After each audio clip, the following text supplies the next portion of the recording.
Hello दोस्तों, स्वागत है आपका इस वीडियो में। जो भी एएनएम बने हैं सबको जैसे कि तीज और जो नए फेस्टिवल आ रहे हैं उनकी हार्दिक शुभकामनाएं भी। साथ ही आप सबको जो क्लास नहीं ज्वाइन किए हैं उन सबको ऑफ़र दिया जा रहा है अभी फेस्टिवल के सीज़न पर। जैसे कि आपको बिहार सरकार तोहफ़ा देने जा रही है दिवाली के अवसर पर, इसी तरीके से हम आपको क्लासेज में छूट देने जा रहे हैं और आपको अच्छा खासा छूट डिस्काउंट मिलने जा रहे हैं।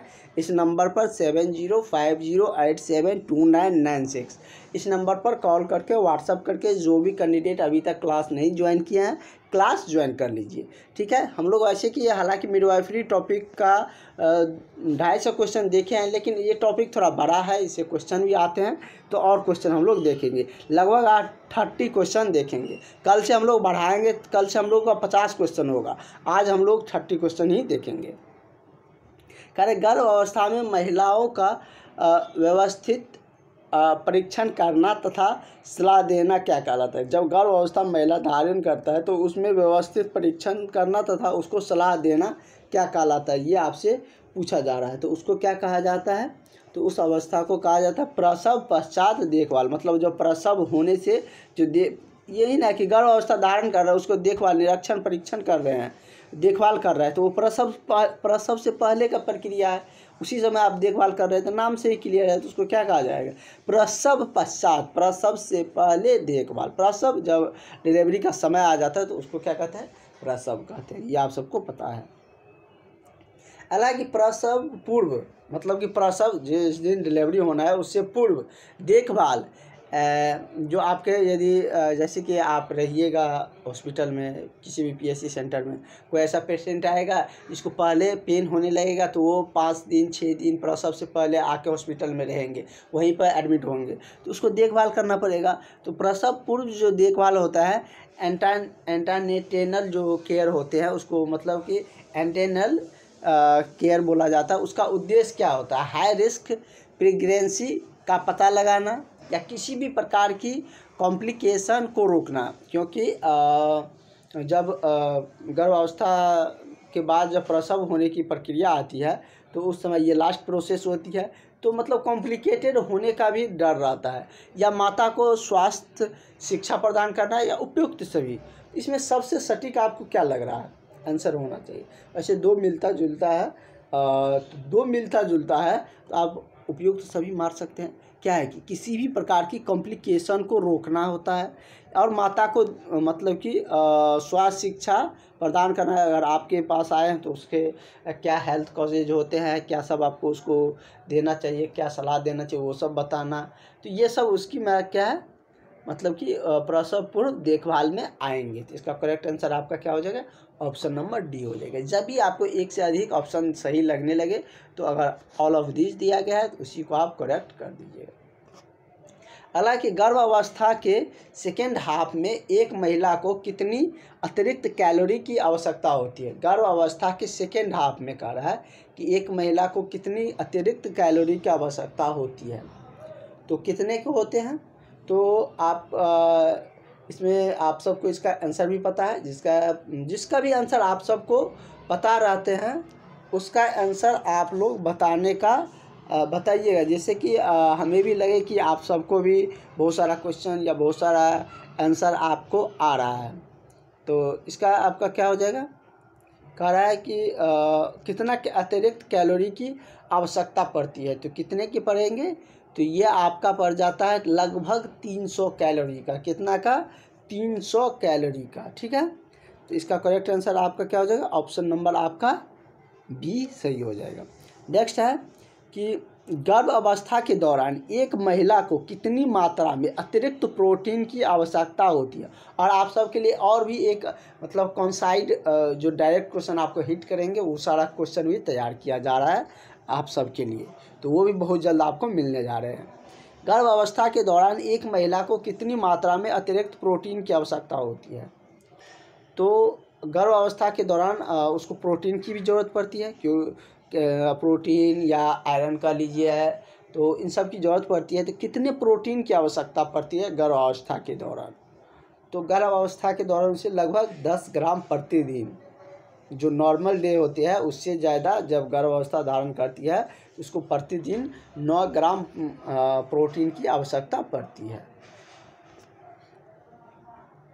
चाहे आप भोजन से करवाइए प्रोटीन या मेडिसिन के जरिए दीजिए। हालांकि गर्भावस्था के दौरान एक महिला को कैल्शियम की कितनी मात्रा की आवश्यकता होती है, हमने जब पिछला थ्योरी क्लास दे रहे थे तो उसमें बताया था कि कैल्शियम हमारे लिए कितना ज़रूरी है, क्योंकि वो हमारे हड्डी को पोषण प्रदान करते हैं। क्योंकि बच्चा भी होंगे उसमें क्या होंगे, हड्डी बनना शुरू हो जाता है, तो उसमें क्या होंगे, तो कैल्शियम उसकी मजबूती प्रदान करेंगे, स्थिरता प्रदान करता है, तो कैल्शियम की भी ज़रूरत पड़ती है। इसलिए हम आपको थ्योरी क्लास पहले प्रोवाइड कर देते हैं जिससे कि आपको कोई दिक्कत नहीं होती है। तो कितने कैलोरी की कैल्शियम की आवश्यकता पड़ती है, कैलोरी देख लिए, प्रोटीन देख लिए, अब कैल्शियम की बारी। तो 1000 मिलीग्राम ml मिलीग्राम होता है ना, इसको अगर 1000 से भाग दे दोगे तो कितना हो जाएगा, एक मतलब ग्राम प्रतिदिन आप कह सकते हैं कि उसको कैल्शियम की आवश्यकता पड़ती है। मिलीग्राम में 1000 मिलीग्राम, यहाँ पे थोड़ा प्रिंटिंग मिस्टेक है। कह रहा है आहार, डाइट जो बोलते हैं ना कि हम लोग डाइट पे है, या ये मतलब कि मोटापा के डाइट पे है, ये पतलापन को डाइट पे है, ये मतलब कि हेल्थ कॉजेज को लेकर डाइट पे है, या गर्भ अवस्था धारण किया है उसके डाइट पर है। वही कह रहा है कि आहार डाइट से संबंधित प्रसव पूर्व सलाह में शामिल है क्या, आहार हल्का तथा पोषक युक्त देना चाहिए, या सेकेंड कह रहा है आहार में प्रचुर मात्रा, यहाँ पर मिट गया है, प्रचुर मात्रा में हरी सब्जी तथा फल लेना चाहिए, ये भी सही है। सभी गर्भवती महिलाओं के लिए सप्लीमेंट्री आयरन थेरेपी की आवश्यकता होती है, मतलब जितना आयरन शरीर में, क्योंकि उसमें आयरन की लॉस होती है, जितना आयरन शरीर में आपूर्ति नहीं हो पाता है भोजन के मात्रा में, तो उसको सप्लीमेंट्री मतलब बाहर मेडिसिन के जरिए उसको आयरन थेरेपी की आवश्यकता पड़ती है। तो ये भी सही है, इसका सब सही हो रहा है तो उपयुक्त सभी हो जाएगा। इसके लिए तो अब आप लोग समझदार हो ही गए। धीरे धीरे आपको क्वेश्चन रिपीटेशन मिलने लगेंगे तो समझ जाइएगा कि आपका मतलब कि बहुत सारा क्वेश्चन का कलेक्शन उस टॉपिक से हो चुका है। अगला कह रहा है कि निम्नलिखित में से कौन सी सलाह अटेंशनल डिवाइसेज में शामिल नहीं है। गर्भवती महिला को प्रतिदिन अधिकतम 6 घंटे बेड रेस्ट करना चाहिए। ये कह रहा है 6 घंटा, तो सही है 6 घंटा बेड रेस्ट, मतलब कह रहा है नहीं है, मतलब कि बेड रेस्ट 6 घंटा, तो 6 बेड रेस्ट मतलब सोने का काउंट नहीं कर रहा है। बेड रेस्ट मतलब उतना देर अगर बेड रेस्ट करिएगा तो कोई और लगेगा, पता चलेगा कि कोई और बीमारी देह में हो गया, उतना देर मतलब कि बेड रेस्ट नहीं किया जाता है। मतलब कि फर्स्ट ट्राइमेस्टर में कितना समय लगता है वो भी हमने आपको बताए थे। फर्स्ट ट्राइमेस्टर के अंतिम 6ठा सप्ताह में संभोग से दूरी रहना चाहिए, ये सही है। लेकिन आपसे कह रहा है क्या कि गर्भवती महिला को कौन से मतलब कि सही नहीं है, तो यही गलत सही हो जाएगा। मतलब कि ये गलत है तो यही आपका गलत ही खोजना था एक्चुअली। कह रहा है कि कौन इसमें से शामिल है जो सही नहीं है।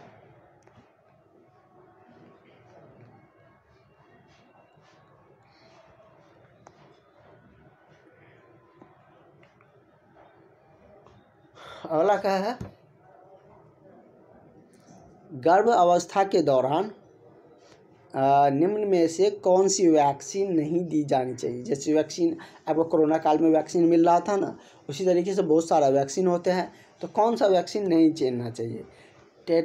टेटनस टॉक्साइड का या कट जाएंगे या कुछ हो जाएगा तो टेटनस का दे सकते हैं, ऐसा नहीं कि नहीं दे। हेपेटाइटिस ए भी लगा सकते हैं, हेपेटाइटिस बी भी लगा सकते हैं, लेकिन मीजल्स जो वैक्सीन होती है ये नहीं लगा सकते हैं जब गर्भावस्था धारण करते हैं, नहीं तो इससे गर्भस्थ की नुकसान होती है। ठीक है, तो ये आप लोग नहीं लगा सकते, इससे क्या नुकसान होते हैं ये हम आपको बता दिए।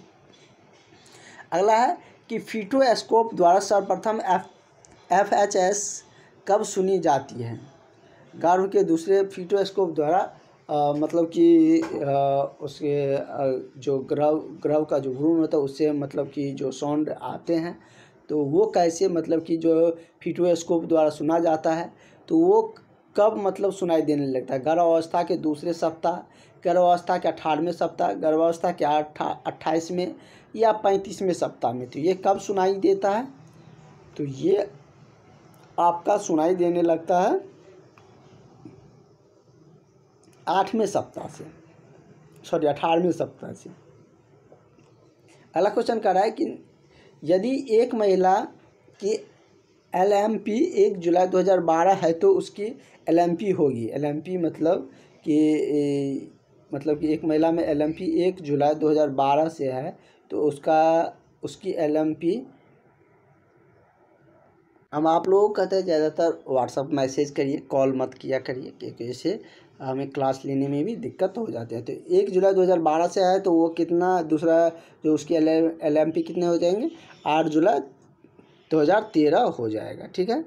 8 अप्रैल कितना का डिफरेंस हो वो आप काउंट कर सकते हैं।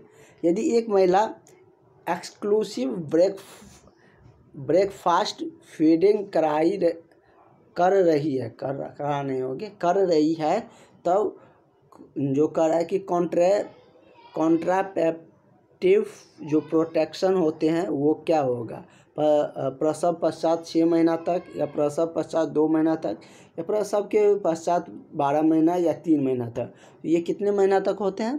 तो ये प्रसव के 6 महीने, प्रसव के पश्चात 6 महीने तक होंगे एक्सक्लूसिव, यदि ब्रेकफास्ट फीडिंग कर रही है तब। अगला है कि कुल गर्भपात के 3/4 मतलब 3/4 होता है। 3/4, 3/4, 2/4 कहेगा तो 2/4 हो जाएगा। तो इस तरीके से होता है, जो पहले आएगा वो ऊपर में, जो बाद में रहेगा वो नीचे बट्टा में आ जाता है। तो गर्भपात होता है गर्भावस्था के प्रथम 5 सप्ताह के दौरान। मतलब कह रहा है कि कुल गर्भपात, जो गर्भपात जनरली करवाए जाते हैं महिलाओं के द्वारा, जैसे कि उस समय उसको बच्चों की आवश्यकता नहीं है तो गर्भपात करवाया जाता है, जो कि सरकार के तौर पर कानूनी अपराध भी है और वैसे भी नहीं करना चाहिए, तो लेकिन करवाते हैं। जिसको आवश्यकता नहीं है तो वो करवाते हैं। तो वो अमूमन किस सप्ताह में होते हैं? गर्भपात के प्रथम 5 सप्ताह के दौरान, या गर्भ अवस्था के 20वें सप्ताह के दौरान, या 16वें सप्ताह, या 10वें सप्ताह के दौरान। तो ये कब होता है, कब कराया जाता है? ये आपको 16वें सप्ताह के दौरान गर्भपात करवाया जाता है। जो 3/4 भाग है वो इसी के दौरान करवाए जाते हैं।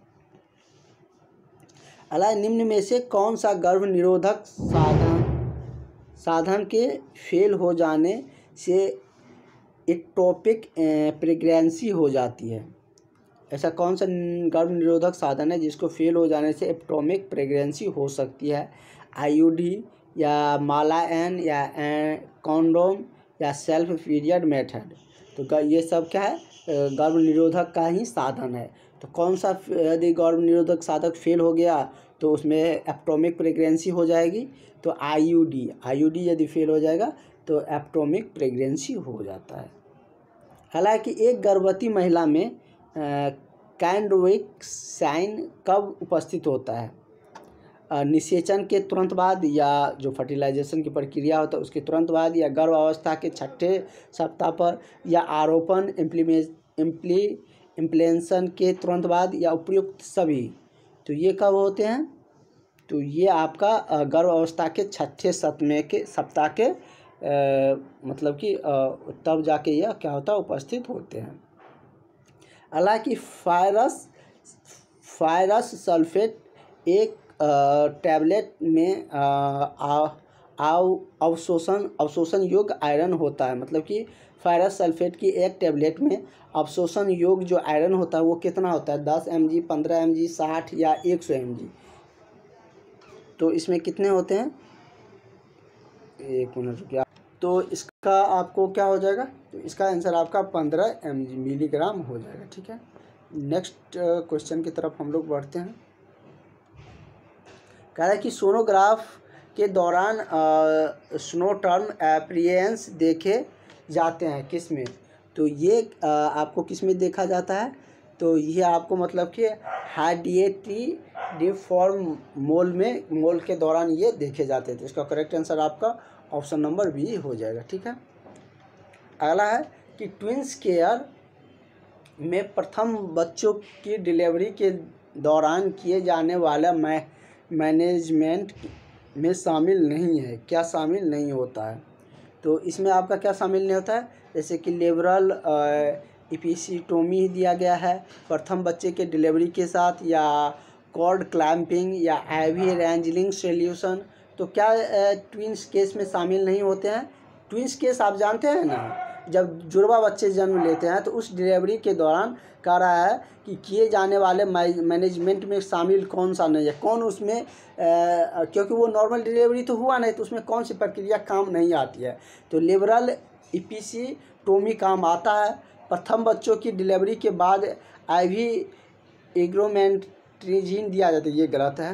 कॉर्ड क्लैंपिंग भी किया जाता है, आईवी रेंजनिंग सॉल्यूशन भी किए जाते हैं। तो इसका करेक्ट आंसर आपका ऑप्शन नंबर बी हो जाएगा। और यही खोजना था आपका कि कौन नहीं होगा ट्विंस डिलीवरी के केस में। हालांकि PNDT एक्ट ये एक एक्ट होता है, जैसे जब कोई नियम लागू किया जाता है तो उसी तरीके से, जैसे पूना पैक्ट हो गया, कोई बहुत रूल होता है वो जो लागू किया जाता है तो उसको एक्ट कहते हैं। तो कह रहा है कि मतलब कि PNDT एक्ट कौन से वर्ष पारित किया गया? ये मतलब कि जीके टाइप क्वेश्चन हो गया। तो ये कब लागू किया गया था? तो ये आपको सन 1994 में लागू किया गया था। कब किया गया था? 1994 में।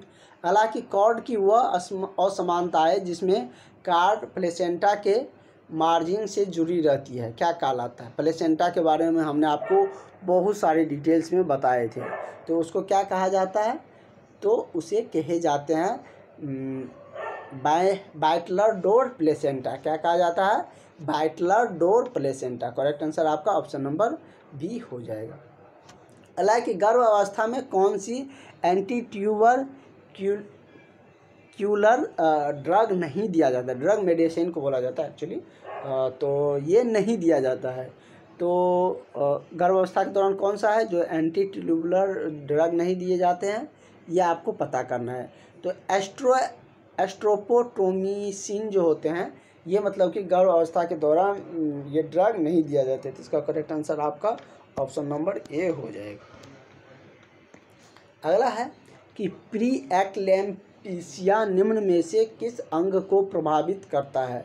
तो प्री एक्लेम्पिया किसको प्रभावित करता है? किडनी हो गया, लीवर हो गया, हृदय हो गया, या उपयुक्त सभी। तो ये किसको प्रभावित करता है? तो ये आपको प्रभावित करता है किडनी को भी, लीवर को भी, हृदय को भी। तो उपयुक्त इसका क्या हो जाएगा? सभी हो जाएगा। ठीक है, तो इस तरीके से हम लोग 35 क्वेश्चन के अराउंड हम लोग देखे हैं। कल से और लंबा क्लास होंगे और 50 क्वेश्चन के अराउंड देखेंगे। Thank you.